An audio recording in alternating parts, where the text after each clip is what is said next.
جهان نور مهربخش در کار تئاتر عروسکی چندین دهه سابقه فعالیت در تلویزیون ایران رو داره.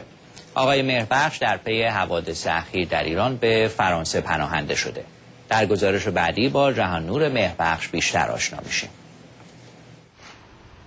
در پاریس یک بار دیگر با هنرمندی آشنا میشویم که با سختی ایران را ترک کرده و در فرانسه زندگی می کند. جهان نور مهربخش، هنرمند آشنای بینندگان تلویزیون در ایران، از زندگیش میگوید. من خاطرم از کتابخانه شماره 2 کانون پرورش فکری کودکان نوجوانان با بچه‌ها فعالیت تئاتر خودمون شروع کردیم و توی کتابخونه کاری میکردیم. با اینکه خب سنمون کم بود، 15 ساله و اینا، من خاطرم از دیکته و زاویه رو کار کردیم توی کتابخانه کانون.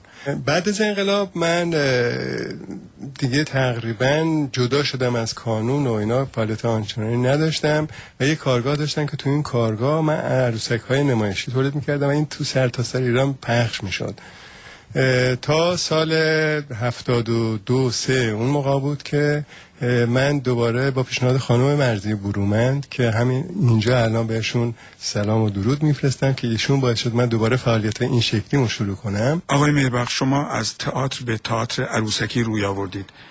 در واقع از تئاتر به عروسک پناه بردید یا از عروسک ها به تئاتر؟ توی تئاتر عروسکی من خیلی چیزا رو دیدم که منو یه جوری اقناع میکرد.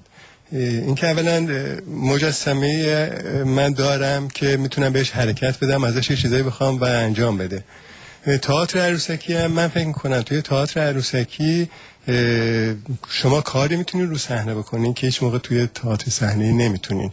شما یک عروسک رو میتونین تبدیل کنین به چند تا عروسک یا زشت کنین، زیبا کنین، یه اتفاقات خارق العاده که توی تئاتر زنده این امکانش نیست.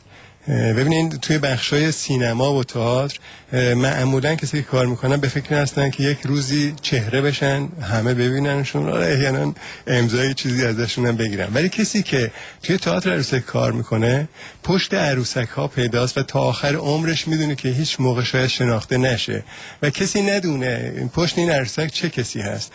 این شخص عاشق این کاره، فکر چهره شدن نیست، عاشق این کاره و به خاطر همیره، به خاطر اینکه من عاشق همه بچهای عروسکی ام و خودشون هم میدونن.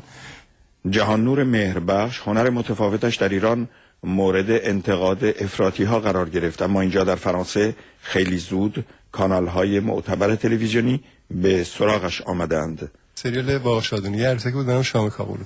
این یه غول بدجنسی بود برای بچه‌ها، بعد یه شکم برآمده بزرگ داشت، جنسش از لاتکس بود و براق بود کاملا.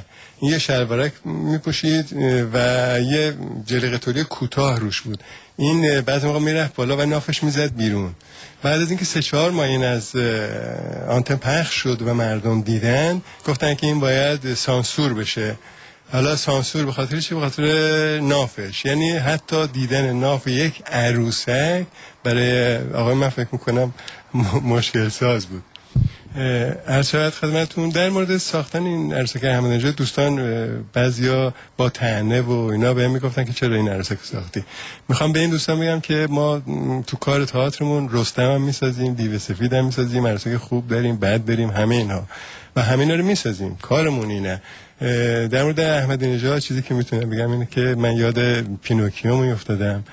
پینوکیو موقع که دروغ میگفت دماغش دراز میشد، ولی در مورد ایشون من نمیدونم، شاید چون حجم دماغش شاید خیلی زیاد میشد یا کم میشد، دیگه من دماغش رو همون شکل طبیعی خودش در آوردم. و این گشت و گذاری بود در کارنامه کارهای جهان نور مهربخش برای برنامه شب آهنگ.